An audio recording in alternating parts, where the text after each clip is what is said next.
Thank you very much, and I'm happy to be back with the Commonwealth Club. I'm always happy to be in San Francisco and to speak to such a distinguished group. To be invited again, you've already heard me once, is quite an honor. I have found that picking a speech topic can be a quite perilous act. A long time ago, you'll know just how long when I tell you the story, I was invited to speak to a women's group in Richmond, Virginia. And I got a terrible case of the flu, and I just felt awful. And I called a mentor of mine, and I said, I've got this problem. I have to go to Richmond and make a speech, and I've got the flu, and what'll I do? And he said, that's all right, dear. Now, in those days, it was all right to call us dear. I didn't mind in the slightest. He said, you just stand up and you talk about the things that you know best. And we agreed that the things that I knew best at that point, the things with which I was most familiar, was my experience in covering Watergate and impeachment for my first sort of big series in the New Yorker magazine, which later came out as a book. And if I ran out of things to say about that, I would talk about the Congress, because there's always plenty to say about the Congress. My mentor and I agreed. So I went to Richmond, and I was having lunch with the ladies in charge before the event. And apropos of absolutely nothing, one of them said, you know, we had Sam Ervin here last year, and thank God he didn't talk about Watergate. Nobody wants to hear another word about it. So, brow becoming even damper, I went on with lunch, and I turned to the woman in charge, and I said, excuse me, but who is the congressman from this area? I usually check it out, but I just didn't do it this time. And she drew herself up and she looked down at me and she said, my husband. Well, I know what I want to talk to you about this afternoon. By the way, he's no longer in Congress and I'm still standing, so. What I want to talk to you about this afternoon are the discoveries I made, the adventures I had in working on my most recent book. It's a lot of work, but I have to tell you that one of the great joys of journalism is that you keep learning. It's like a constant graduate school.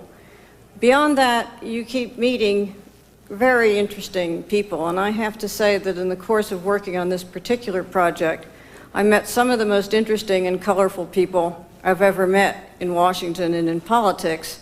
Most of them you've never heard of. One of them you'll hear more of because he's been subpoenaed by the Thompson Committee, so he'll be kind of famous before the summer is over. But I'll get to that. The main thing is that I discovered a whole new phenomenon in American politics, and as long as I'd covered it, I had never seen this before, and in fact it hadn't happened before.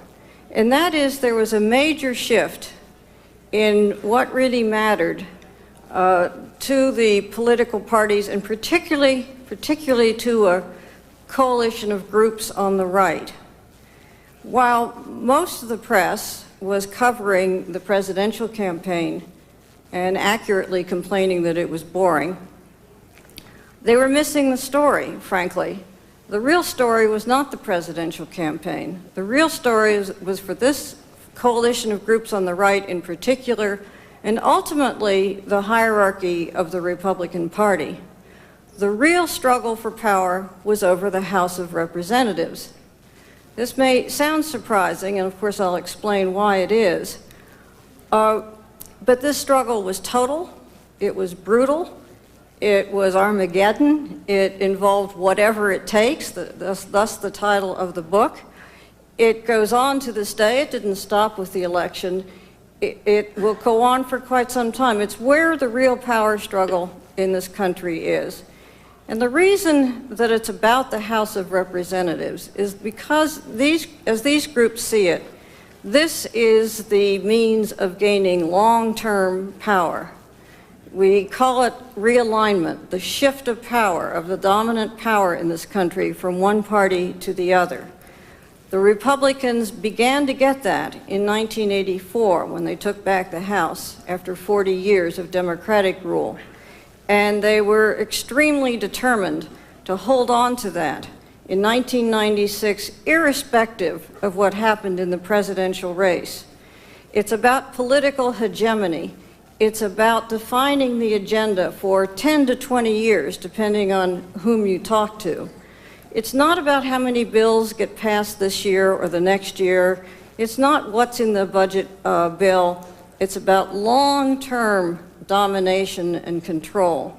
It's about using incumbency to build more power, as the Democrats had. It's about reaching into the state legislatures and building people to come along. It's about drawing the congressional districts to favor the Republicans. You see, these people figured out that since the end of the Cold War, the presidency is really not that important. And also in the late 1980s, during George Bush's presidency, you may recall this. He reached a budget agreement with the Democrats, which raised taxes despite his famous read my lips pledge. And the House Republicans, then in the minority, led by a certain whip named Newt Gingrich, defeated the bill, defeated the plan, voted it down, humiliated the president of the same party. And they began to see, well, you know, we really can control things from up here. Now, why the House and not the Senate?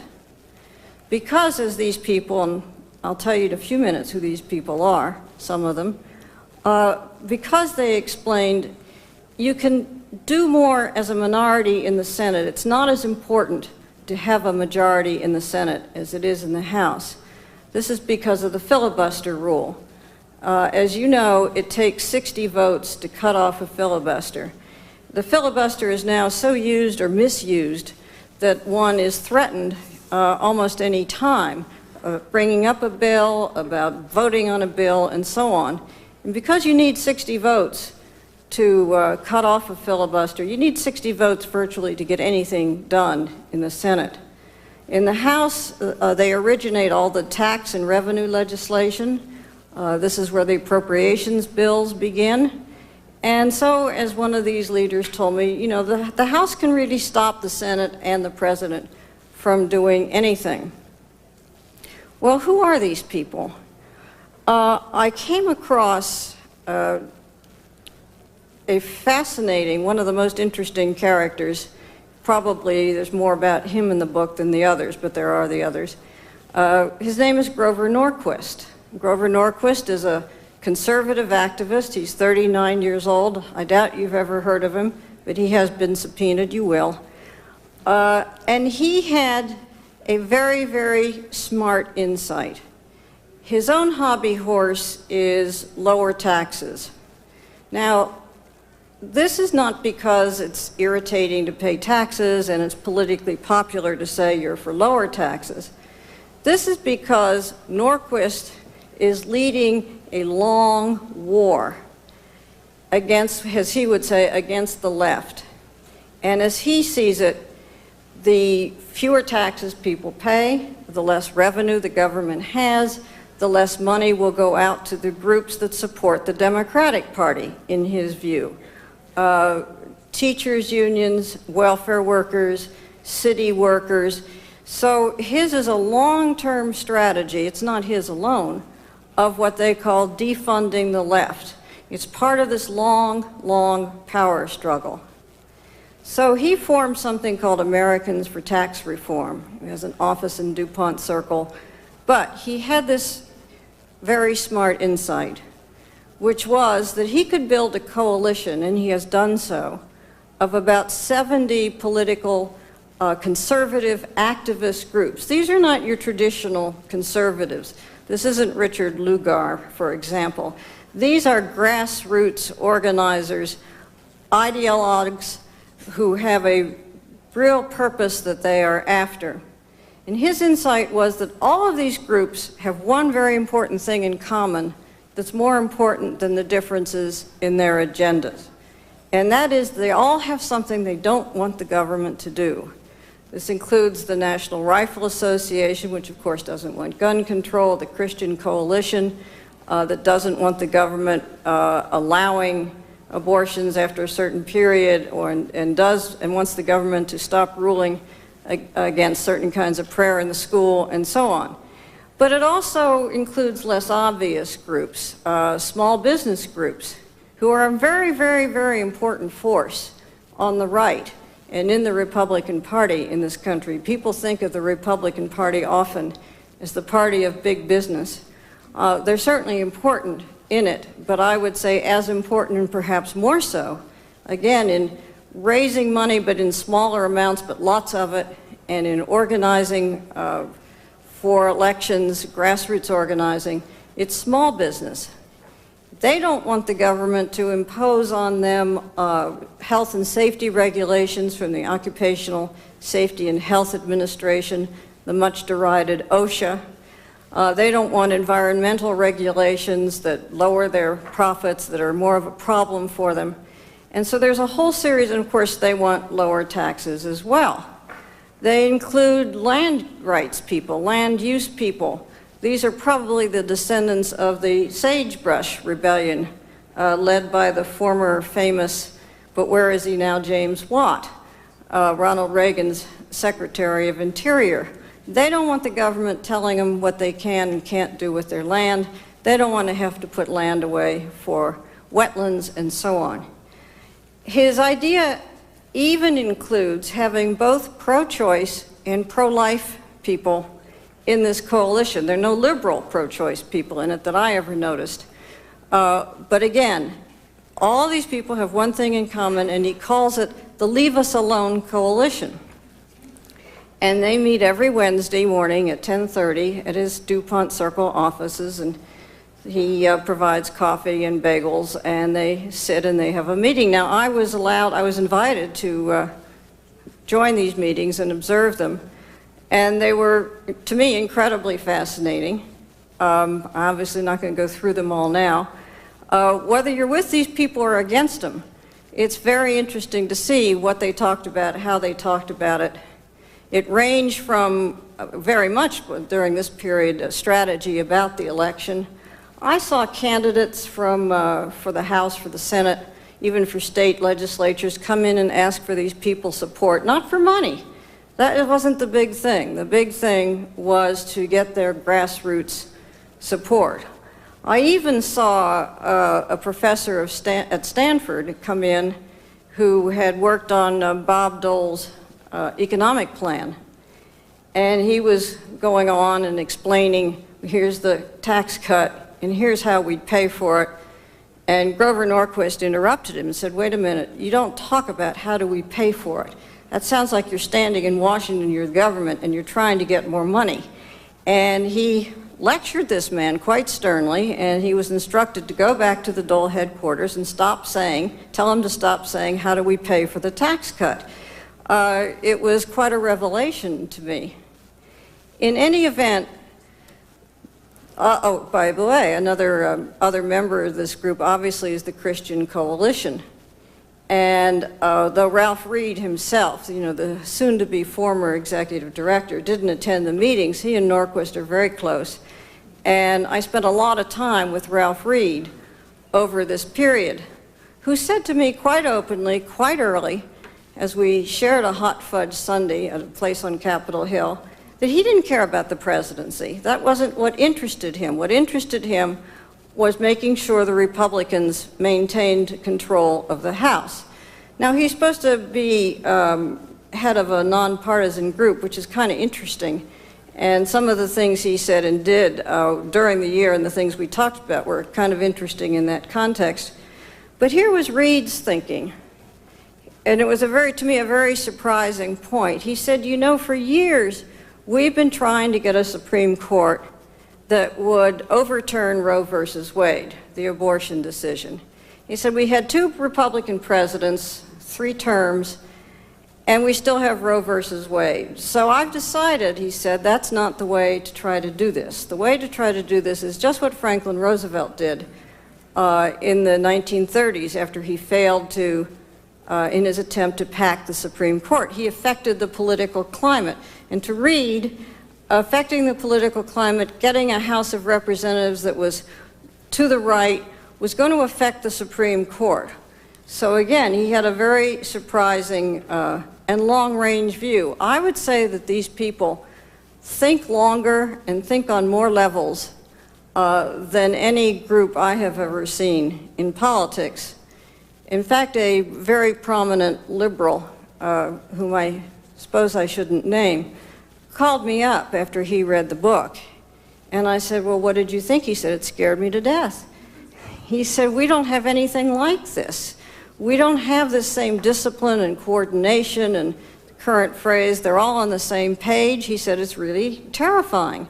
But he also found it very instructive, to say the least.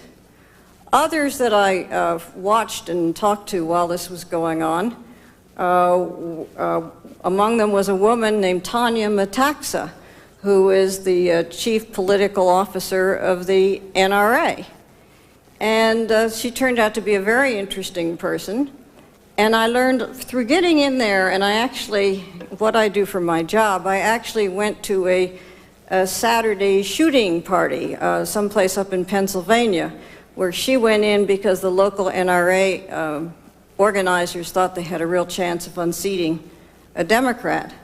And so I saw her working with her followers and how the NRA talks to its own members, make sure that they remain very concerned that they're going to lose their Second Amendment rights as the NRA sees it. Not everybody, as you know, sees it that way. And I have to say, I mean, she kind of not won me over, but I warmed to her when she was being interviewed by a local television reporter. And like a lot of people, he had trouble with her name. And so he said, well, now, how do you spell your last name? And she said, M-E-T, A-K for AKs, S-A for semi-automatics.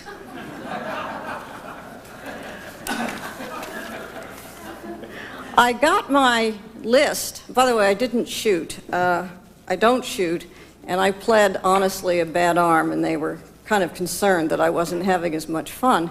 But I must say it was extremely, the targets were clay things. They weren't animals or birds or anything like that. I got my list of the people to follow to see how this story, see what this whole phenomenon was about. When I went to Bill Paxson, congressman from upstate New York, who's chairman of the House Republican Campaign Committee, and I said to him, it seems to me that the goal is more to hold the House than win the presidency. And he said, absolutely. And I said, who are the main people? And he said, Grover Norquist, Christian Coalition, NRA, NFIB, which is the National Federation of Independent Businesses, a very large and powerful small business group, and the National Beer Wholesalers. The who? I said. Now, I've covered a lot of Washington. I had never heard of this group, and I found that a lot of people I talked to hadn't either. But they're very powerful because, among other things, there are beer wholesalers in virtually every congressional district, and in many districts far more than one.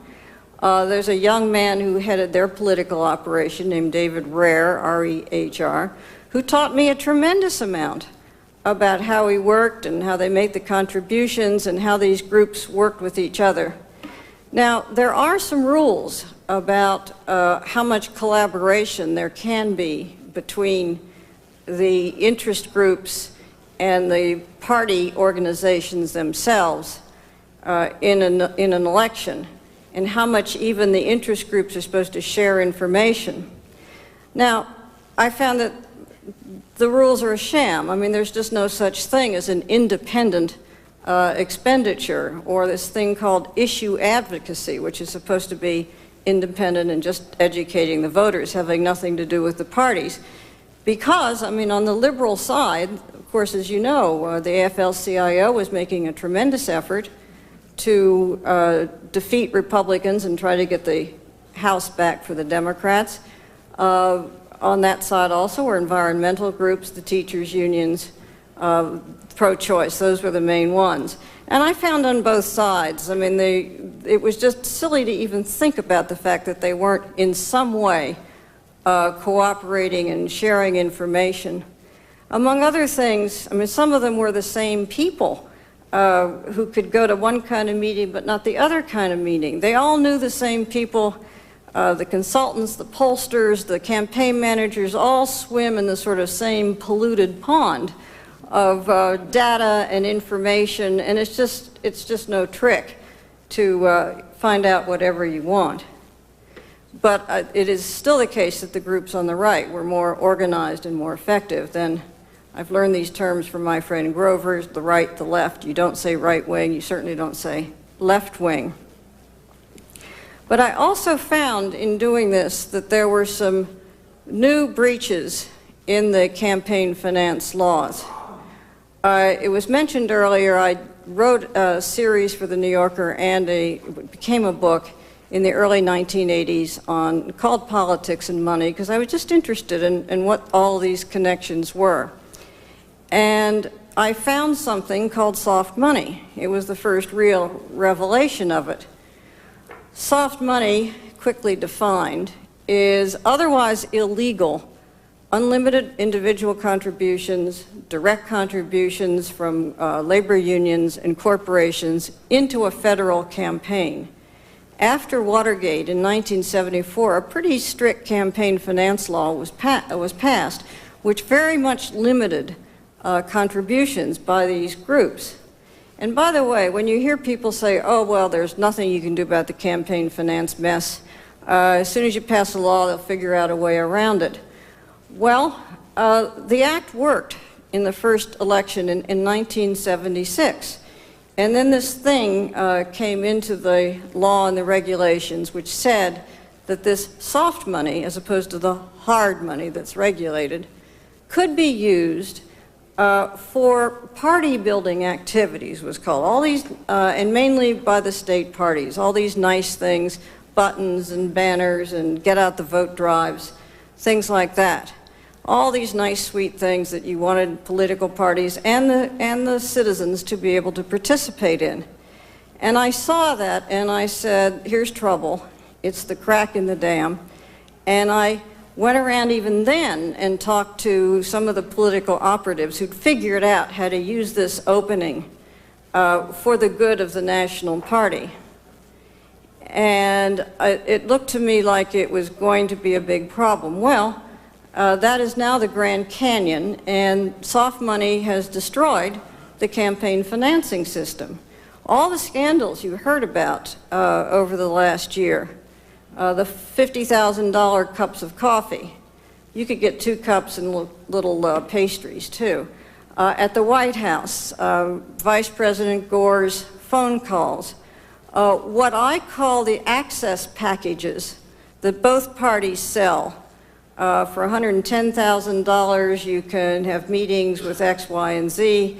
The Republicans have sort of topped this with their latest is $250,000. You actually can meet Bob Dole and Newt Gingrich and Trent Lott if you want to, and you can get a skybox at a convention. But it's all about access. And here is the problem with the campaign financing system, frankly, whether it's the soft money or the hard money, which has gotten out of control too. People buy access. Access buys influence.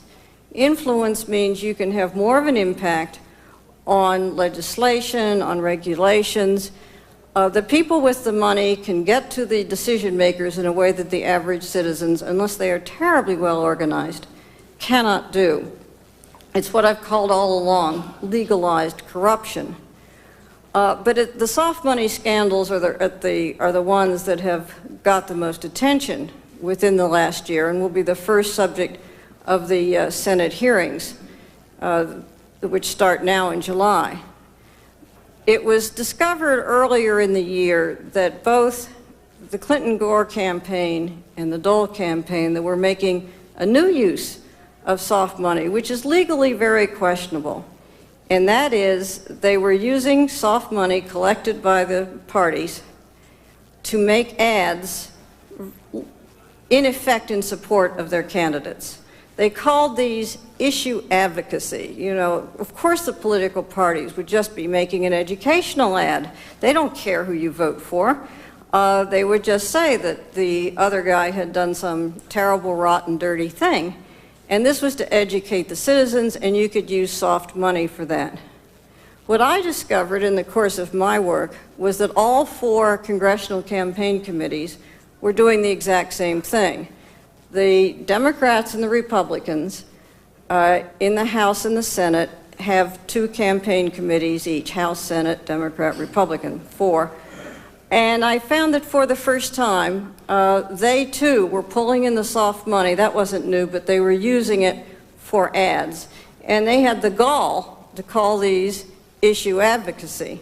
This is the subject that has gotten the attention of Senators Thompson and Glenn and their staffs. And they hope to take the hearings to that point, but they're going to have a big fight because, of course, many, if not most, members of Congress are quite content with the system that got them there in the first place, and they aren't really very enthusiastic about having this explored too carefully. One major other point that I found so terribly interesting, when people say, you know, well, the public doesn't care about these campaign finance scandals, I really just don't think that's true. It's kind of a Washington wisdom these days, and it drives me up a wall when I hear it, especially on the weekend talk shows. It assumes that public opinion never moves, and I think it wrongly is reading how the public feels about this. Now, where do I get off saying I know better than others? Well, a very interesting thing happened at the end of the 1996 campaign. 10 days to 2 weeks before the election itself, I think it's demonstrable, and I show in my book, that the Democrats had the House in hand. They had enough strength, they had enough seats to take it back. And then began the campaign finance scandal stories, day after day after day. Not responded to by the president, which he later privately regretted. I don't know if it would have done a lot of good, but the decision at the time was not to address him, not to get on the defensive. Every day these stories came. And there was a huge shift. Clinton himself had wanted very much to have 51% of the vote because that would give him a real majority and more of a mandate going into his second term. He went from 51 plus down to 49, less than a majority. But the voters, in a great historical irony, I think, took it out even more on the Democrats in the House than they took it out on Clinton, in part because Dole was not seen as an acceptable alternative. And in part, some people explained to me, I mean, all the stories were the Democratic National Committee, the Democratic Party, to the point where, among other things, where I think make my case, is that in the last 2 weeks, the Democrats lost 15 points on the subject of ethics. I think it contributed in part to the lowest turnout since 1924. Women in particular went over from the Democrats to the Republicans in the House. So I don't accept that the public doesn't care, and I also don't accept that nothing can be done about this. At the end of the elections, the Republicans did hold on to the House, but barely. They barely scraped by, 9 seats. Ralph Reed said to me, you know, we fought each other to a draw. It was all about turnout. You all remember the movie The Graduate? And this man is telling Benjamin what to do with the rest of his life, and he said, the secret of life, Benjamin, is plastics. Well, turnout was the plastics of the 1996 campaign, and both sides were working very hard to get their groups out there. Many of the Democrats had stayed home in 1994 because they were mad at Clinton about various things. They also thought it didn't matter who controlled the House. They learned differently. So brutal was the struggle, though, that when the Republicans and these groups and even the hierarchy of the party thought that Dole's campaign was so inept that it might depress turnout and get in the way of their real goal, they threw him overboard. I've never seen anything like it in national politics. I've seen candidates stand apart from the leaders of their party if they thought they were too controversial or too far left or too far right, but I've never seen the party base itself and the party leaders, Haley Barbour, the RNC chairman included, throw the candidate overboard, which essentially they did by doing things that were not in Dole's interest, passing bills that Dole desperately didn't want them to pass because it would give Bill Clinton a chance to sign a welfare bill, an immigration bill. And in the end, they took an ad partially paid for with soft money, which said, in effect, forget about the presidency. It's the House of Representatives that really matters. So at the end of the story, I'm giving you just some of the points, high points, low points. There's Bill Clinton facing two hostile chambers now, probably because of the campaign finance scandals. I'm telling you that this story is not over. This struggle is a big one. It's about big things. It's going to go on. And how it turns out affects every citizen's life in very vital ways. So I hope you now will feel that you can take an interest in it and watch our politics in this new way. Thank you.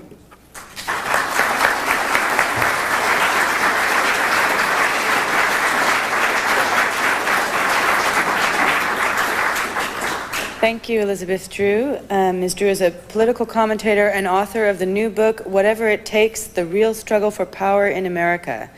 And now, former Common Club President Vic Ravenko will conduct our question and answer period. Vic. Thank you, Nina Teicholz, today's chair. Ms. Drew, we have a number of questions, and they categorize into two categories. One are issues, and two are people and gossip, so we'll kind of disperse them throughout. First question is, politics or not aside, who do you find the most interesting on the Washington scene today? And two, what event or events do you find the most exciting or potentially hopeful? Well, I've described some of the most interesting people, and I think part of what interests me about them is that they're inventive, they're creative, they're making a new politics. Whether you, as I say, whether you agree with their goal or not, it really should be understood, and they really are at the heart of this book that I wrote. But there are so many interesting people in politics. I mean, I'm not easily bored. We might get discouraged sometimes, and some people do go on a bit much, and there's certainly a certain amount of self-serving and self-dealing.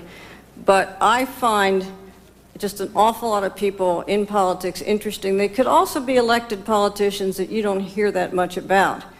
I could go on here about my concern about the news media, which seems to accentuate the negative. I mean, you don't hear about the good guy who went to the hearing or struggled for a bill or got something killed or is really working on the substance of a very tough issue. Those don't make very interesting news stories. They certainly don't make good television stories, and they would take too long. So I can't really name everybody, but there are lots of them. Well, this question, once you be more specific, it's which radio or TV talk shows do you find the most stimulating? You really want me to answer that and go home again? All of them.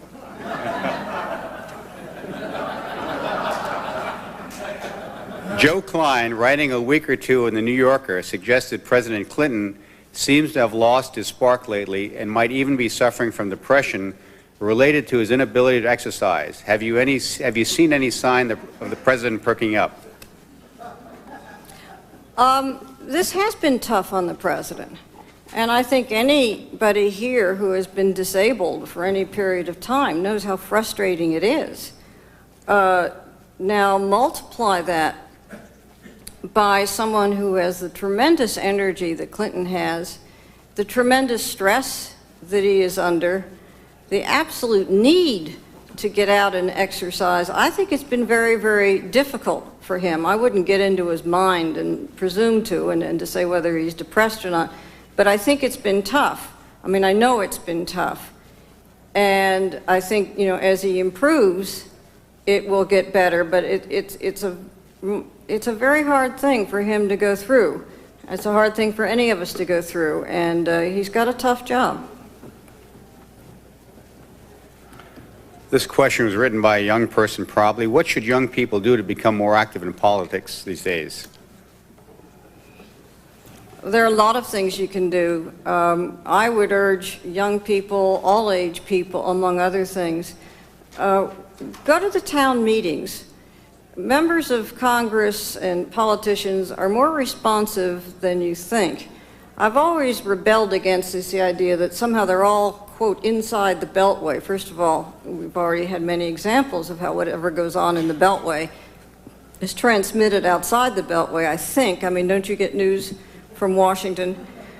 If anything, you know, they're too responsive, but that's one way to get involved. Get into a campaign. They're very interesting, even if you start, and you will have to start, by doing mundane things. But you'll get a sense of how politics really works in that sense. You can work your way up. You can get involved later on in other stages. Get involved by making it a point to know what's going on. It's so easy to shrug off and say, oh, well, I'm not interested. Well, if you're not interested, then don't complain about the results.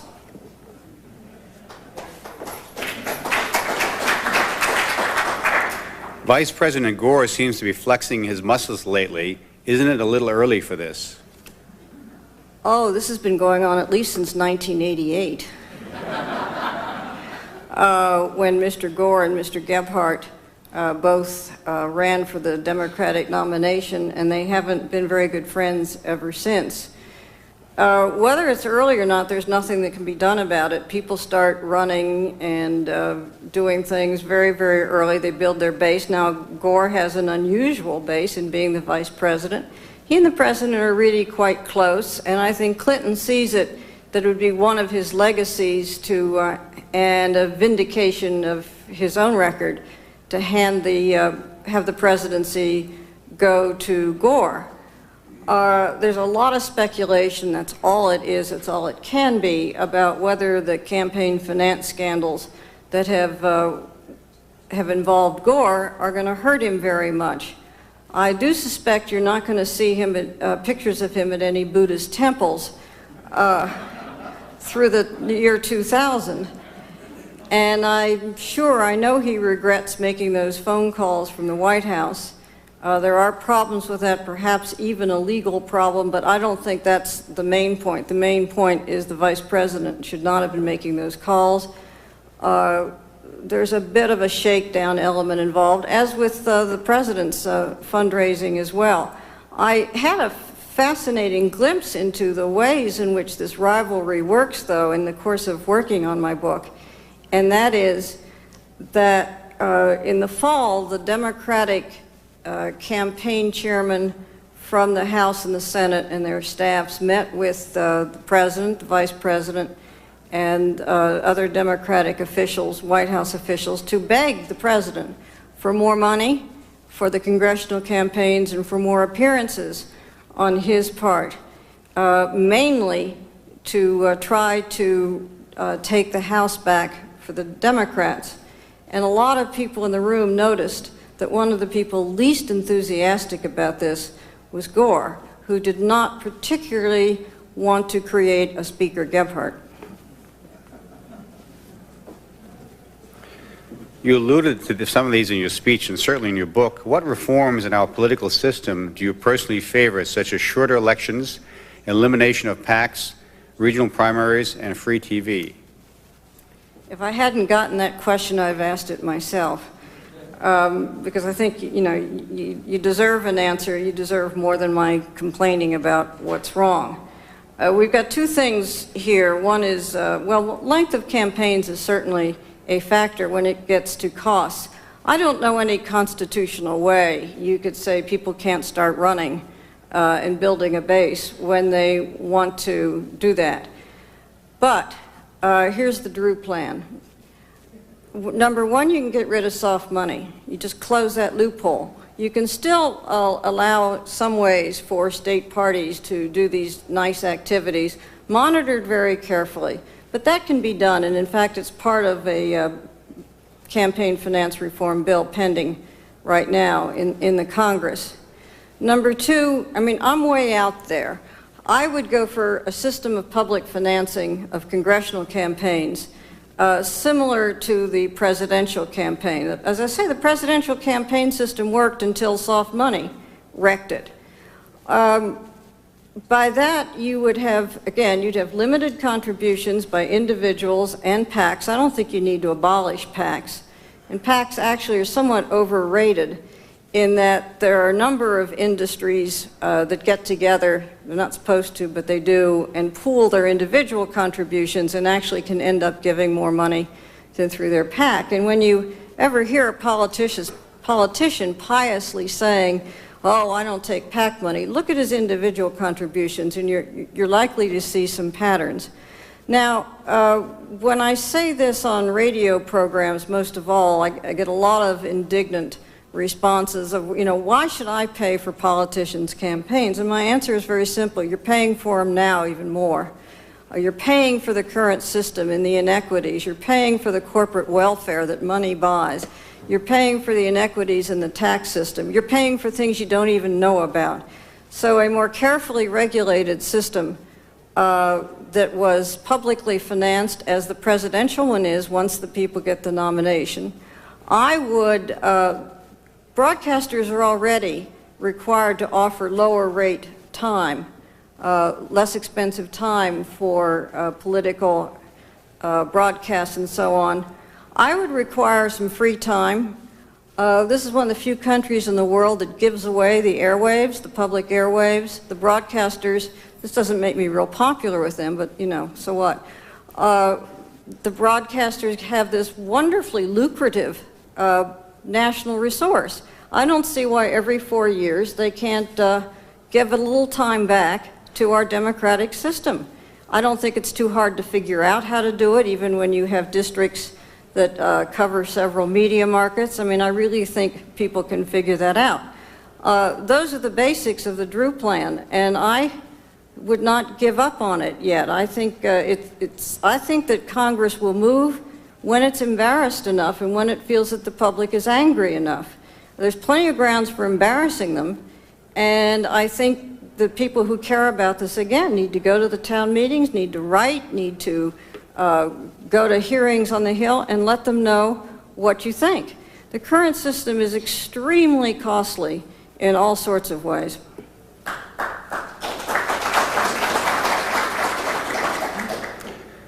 For a short time, there was a feeding frenzy around House Speaker Newt Gingrich. How close was Speaker Gingrich to losing his position, or was this just media hype?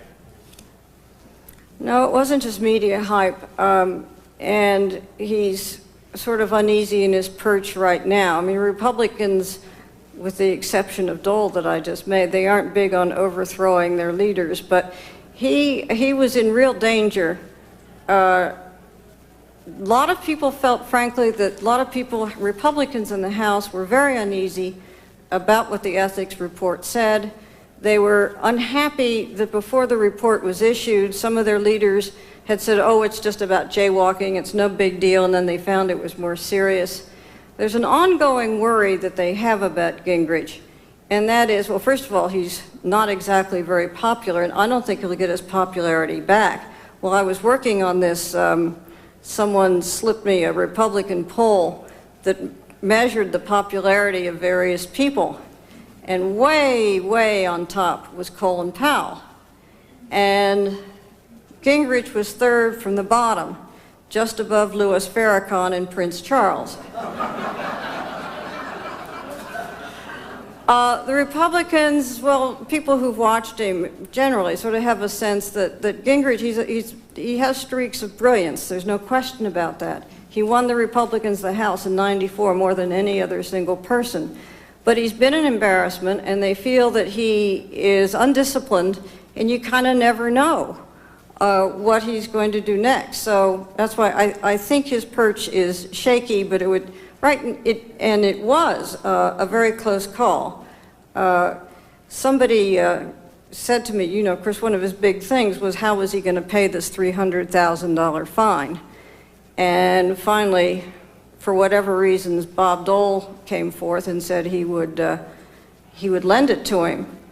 Well, Gingrich was in on the things that I told you about, the moves to, finally, he was loyal to Dole for a while, but then he was in on the moves to dump Dole when it looked like they would he would get in the way of preserving the Republican House. And one Republican operative said to me and a couple of other people he was talking to, you know, Newt better cash that check before Dole reads your book.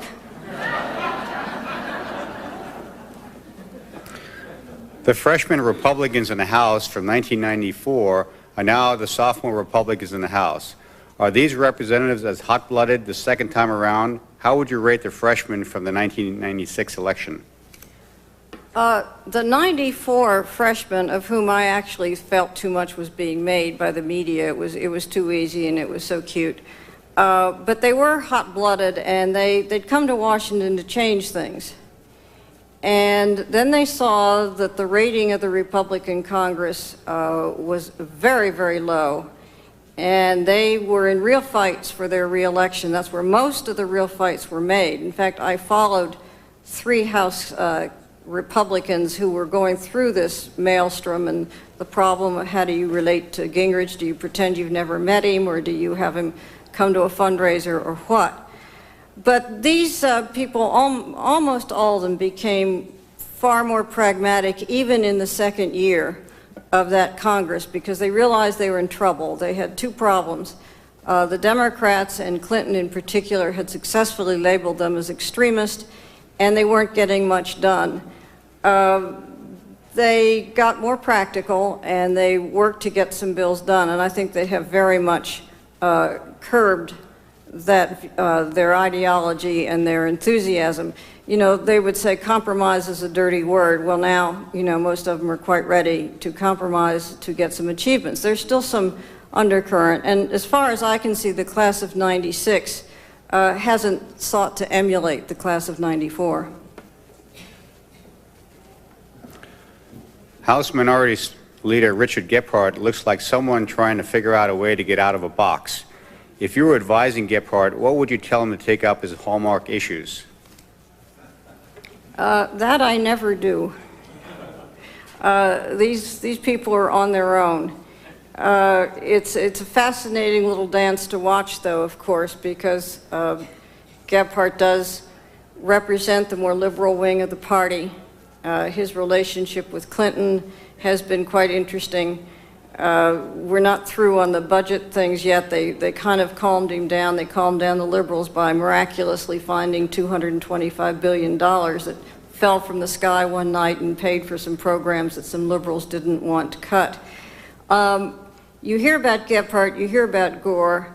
I think it's far too early for year 2000 speculation. I mean, I think we all could have a year or 2 off. And then remember what I told you, that that may not be the most important political struggle in this country. Thank you. Your new book examines how the Republican Party struggled to maintain control of the House and made this its primary objective. Tell us more, please. Did they do anything illegal or unethical to accomplish this objective? The book's outside. I can't. And in the stores, you wouldn't really want me to hold you from your dinners and tell you the whole thing, would you? I think, as I mentioned, I think both parties at various levels were certainly pushing the limits of the campaign finance laws and perhaps breaking them. And I think that I hope that there will be more attention paid to that. There's nothing unethical about having an ambition to have power. That's what this whole thing is about. And why I called the book Whatever It Takes, because a lot of these people were willing to do almost anything, but that doesn't mean it was necessarily illegal. And the subtitle, The Real Struggle for Political Power in America, because I think the locus of the real struggle has changed. Some have said, well, that was easy for the Republicans. They knew they wouldn't win the presidency. But no, this decision was made long before it was known who would be their candidate, before it was known that Clinton would be especially strong in '96. We're talking early 1995. There were scandals brewing. Who knew what the economy would be? So this was a real substantive change in a perception by very important people as to where the real power is in this country. Follow the ball. What's the insider DC predictions on the Hillary and Bill mess or messes? Which messes? You know, the whole idea of insider DC, there's so many people with so many different points of view, and some have more information than others. I sort of don't accept that there is such a thing, just as I don't think the Beltway as a metaphor. There is a road that's a Beltway, and it's a mess. But in terms of the information being somehow tightly held in Washington, this is a very eerie time because we don't know at this moment as I'm speaking whether the independent counsel is going to come up with something fairly serious or not. There are still things to be learned about the campaign finance scandals and what lay behind some of this, I believe. Was foreign money being laundered? Who were these people really dealing with? Some of the main characters that you've heard of, John Huang and a woman named Pauline Kanchanalak and Johnny Chung and Charlie Tree, of this one group. I mean, this is not any kind of, I assure you, any kind of ethnic categorization, but there was this Asian outreach that looked like it was pretty effective under John Huang. Well, some of these people were in the White House 40, 50, and 60 times. Who'd they see? What did they do? What were they talking about? So I think there's a lot to learn in both categories, but I wouldn't begin to hazard a guess as to how unpleasant it's going to turn out to be for the Clintons. Do you think the American government has an even-handed approach to both the Palestinians and the Israelis in trying to resolve the Palestinian problem? Not tonight. I'm not getting into that tonight.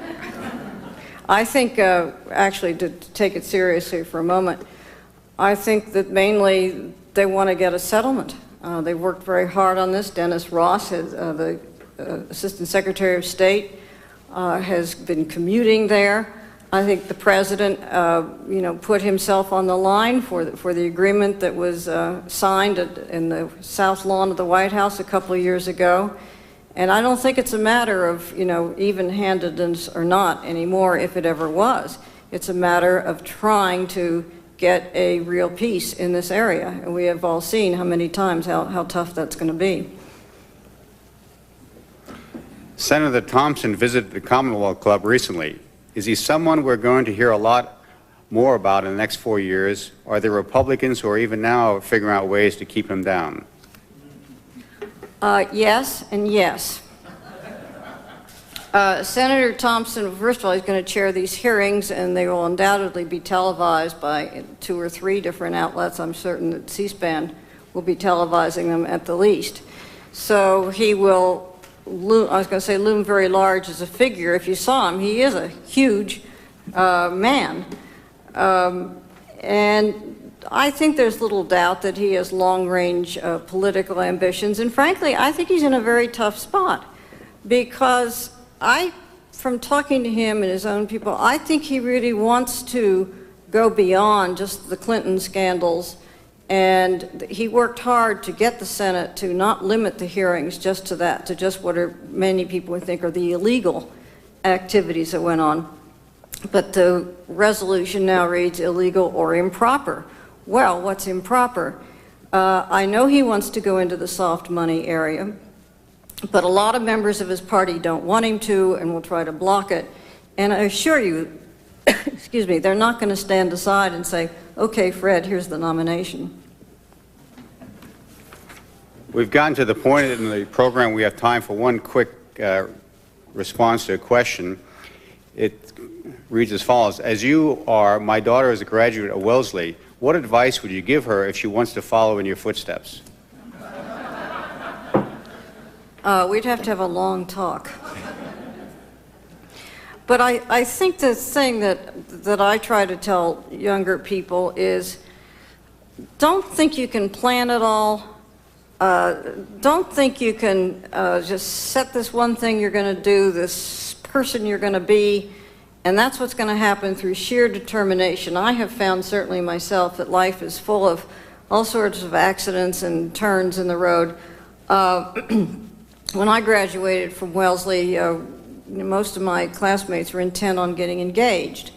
I took a job, it was a really fairly mundane job because it was a job. Now, the world for women has changed very much since then, and so I apply this to young men and young women, is kind of let life happen a little bit, experiment, don't be so completely focused and driven. You may not know yet what you really want to do.